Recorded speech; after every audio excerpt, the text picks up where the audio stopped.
ఓ పూజారి యేసుప్రభు నమ్ముకున్నంట. ఎవరు? పూజారి యేసుప్రభు నమ్ముకున్నంట.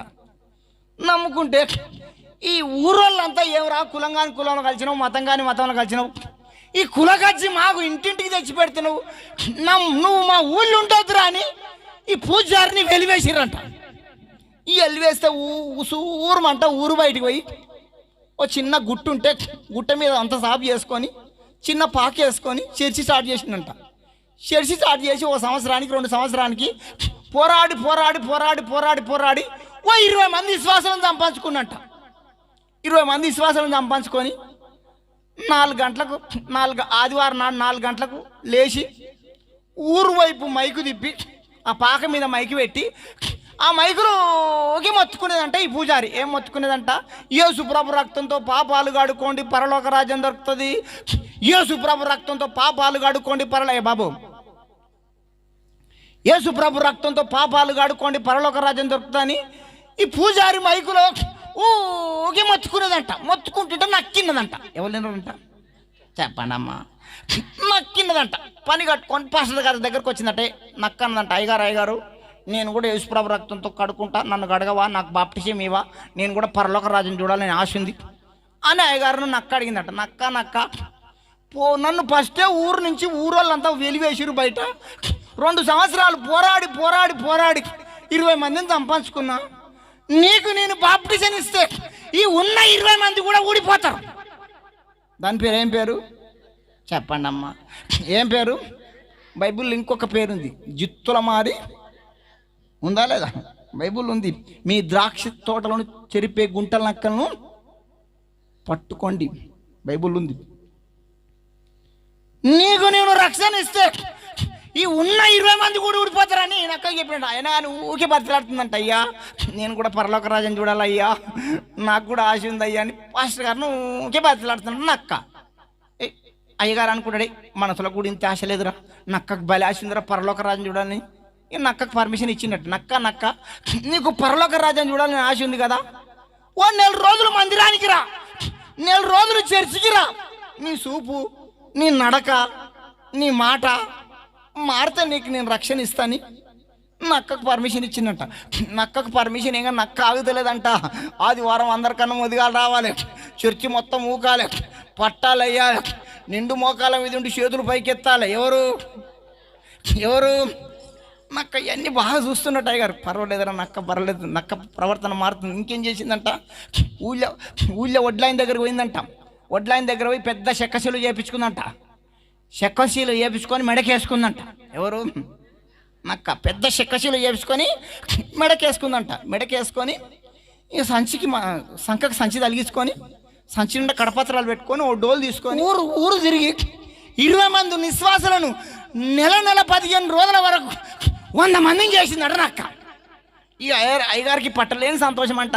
నాకు నక్క బల నక్క దొరికిందిరా, నక్క వచ్చి నుంచి నా సంఘం బలలో రుజులుతుంది, కొత్త విశ్వాసాలు వచ్చిరని అయ్యగారికి పట్టలేని సంతోషం. ఇక నక్క ప్రవర్తన బాగుందని ఓ నెల 15 రోజులకు ఓ కూటమి ఏర్పాటు చేసి నక్కకు బాప్టిజం ఇప్పించి, బాప్టిజం కార్యక్రమం చేసి నక్కకు బాప్టిజం ఇప్పించి పెళ్ళిళ్ళు వేస్తారుగా ఎర్ర కుర్చీ తెచ్చి నక్కను కుర్చీ మీద కూర్చుండబెట్టి నక్క శాలువ కప్పి పూర్వదండ వేసి ఈ రోజు నుంచే మనకు నక్క సంఘ పెద్ద. ఎవరు చెప్పండి అమ్మా? ఈ రోజు నుంచే మనకు నక్క సంఘ పెద్ద. నక్కను సంఘ పెద్ద ఏంగానే ఆగుతలేదంట. బబ్బ అంటుందంట. దొంగ దర్శనాలు చూస్తుందంట. దొంగ దర్శనాలు చూసి కొంపలంటూ పెడుతుందంట. ఇక ఈ లోపల అయ్యగారికి హైదరాబాద్లో ఒక 6 రోజులు కూడికలు ఉంటే ఈ సంఘాన్ని మొత్తం నక్క కప్పచెప్పింట. నక్క సంఘ పెద్ద, నేను వచ్చేదాకా సంఘాన్ని జాగ్రత్త చూసుకో, కూడికలు మంచిగా జరిపించు, కరెక్ట్ నేను ఆదివారం నాడు వస్తాను. సంఘాన్ని ఈ నక్క కప్పచెప్పి అయ్యగారు హైదరాబాద్కి పోయిందంట. అయ్యగారు బస్సు ఎక్కంగానే నక్క వస్తూ అనుకుందంట. అయ్యగారు అయితే హైదరాబాద్కి పోయిండు, నా దోస్తుల కాడికి ఒక చాలా రోజులాయే, ఒక్కసారి నా దోస్తుల కాడికి పోయి బలాయి తీసుకొని మాట్లాడొస్తాని పని కట్టుకొని నక్క వాళ్ళ దోస్తుల కాడికి బయలుదేరింది. అడవికి బయలుదేరిందంట. అడవిలోకి వాంగనే సగం దూరం అడవిలోకి వాంగనే పోకట్టనే ఈ నక్కకు సచ్చిన జినుక ఒప్పించిందంట. ఏమొప్పించింది? సచ్చిన జినుక. మాంసం అంటే నక్కకు పానం పానమన్న తీసుకుంటే మాంసాన్ని వదలదు.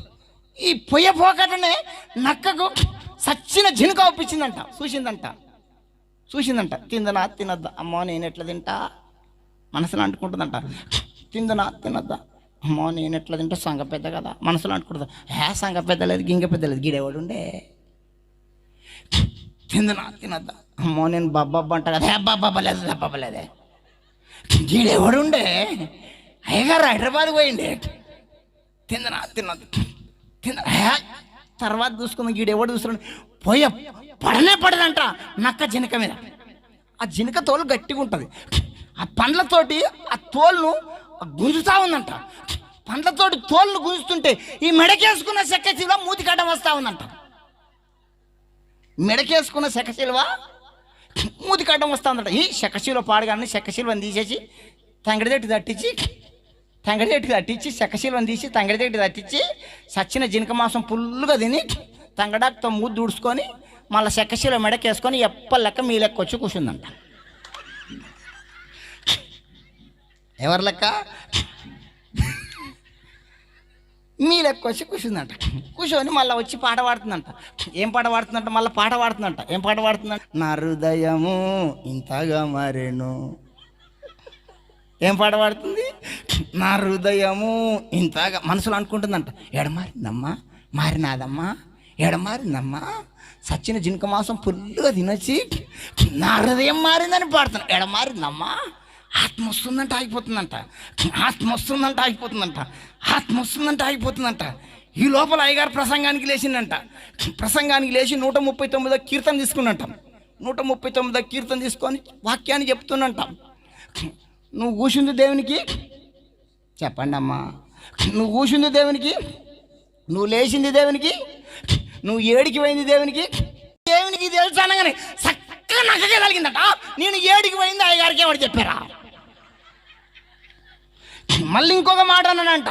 నువ్వు ఏవి తిన్నది దేవునికి తెలుసు, నేను ఏడికి పోయింది తెలిసింది, ఏవి తిన్నది తెలిసింది. నా గురించి అయ్యగారికి ఎవరు చెప్పారా?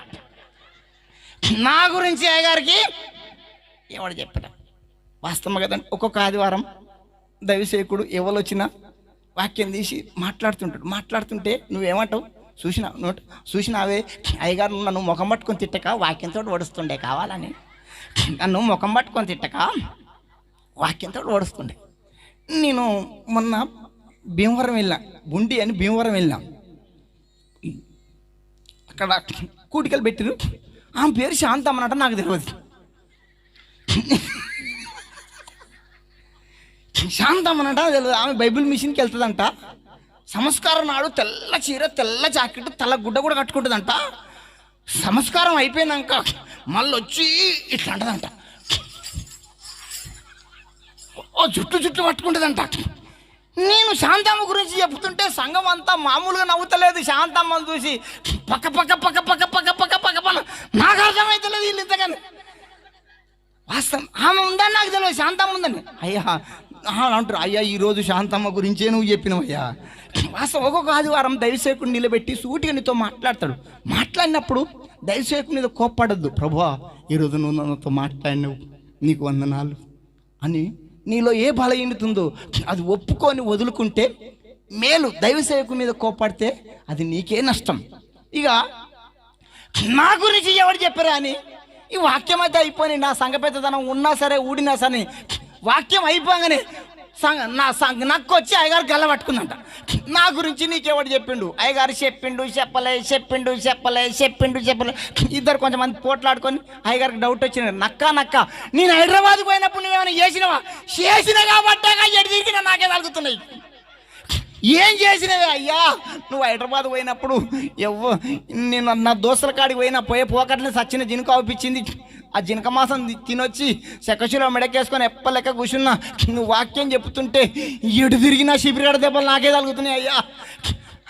వాస్తవం. అందుకనే మనం యేసుప్రభు రక్తంతో కడుక్కున్నాక నక్క బుద్ధి మానుకోవాలి. ఏ బుద్ధి? కొన్ని నక్కలు మానుకోవు. తాగుడు మానయి. ఇక్కడ కళ్ళు తాగుతూ లేరా? ఇక్కడ నువ్వు కాదు, అక్కడ కళ్ళు తాగుతూ లేరా? ఇక్కడ కొన్ని నక్కలు ఉన్నాయి, కళ్ళు తాగే నక్కలు. సీరియల్ చూసే నక్కలు లేవాయడా? ఉన్నాయా లేవా? సినిమాలు చూసిన అక్కలు ఉన్నాయి. ఇదంతా సీరియల్ గుంపే, గుంపు గుంపు. వినండి వినండి ఒకసారి వినండి. సీరియల్ సినిమాలు చూడని వాళ్ళంతా, సీరియల్ సినిమాలు చూడని వాళ్ళంతా, 3 సార్లు చెప్తున్నా మంచిగా వినండి. సీరియల్ సినిమాలు చూడని వాళ్ళంతా చప్పట్లు కొట్టండి. చూస్తోళ్ళు అదే చేసాడు, చెంపలు కొట్టుకోండి. కొట్టుకో. నేను కుందేలు పిల్లలు అనుకున్నా, పంది పిల్లలు కూడా ఉన్నాయి. నిన్నిప్పు అనుకున్నా, ఇదంతా తుప్పే.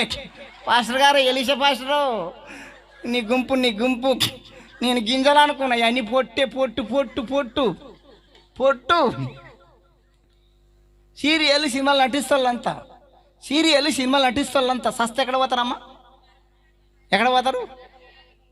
మరి నువ్వెక్కడ పోతావు? చూసేవాళ్ళు నువ్వెక్కడ? బుద్ధి లేదా నీకు బుద్ధి లేదా? ఈ తెల్ల గుంపు కూడా చూస్తుంది, కొట్టని వాళ్ళంతా చూసి. సీరియల్ సినిమాలు మానకపోతే నువ్వు పరలోకంలో ఎడమకాలు కూడా పెట్టవు. ఏ కాలు? ఎడమకాలు కూడా పెట్టవు. ఒక ఆమె అంటుంది, అయ్యా లాక్డౌన్లో దగ్గర 6 నెలలు 7 నెలలు, లాక్డౌన్లో 6 నెలలు 7 నెలలు అన్ని దీపాలు ఆరిపోయినాయి. గుడిలల్లో గర్భగుడిలో దీపాలు కూడా ఆరిపోయినాయి. ప్రతి దీపం ఆరిపోయింది, కానీ మా దీపం ఆరిపోలే. ఏ దీపం?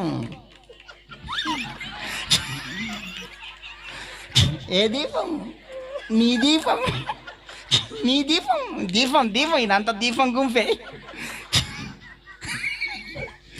దీపం. ఇంకొక అంటుంది, వైజాగ్లో ఉదు తుఫాన్ వచ్చినప్పుడు, అయ్యా ఉదు తుఫాన్కు అన్ని రేకులు లేచిపోయినాయి.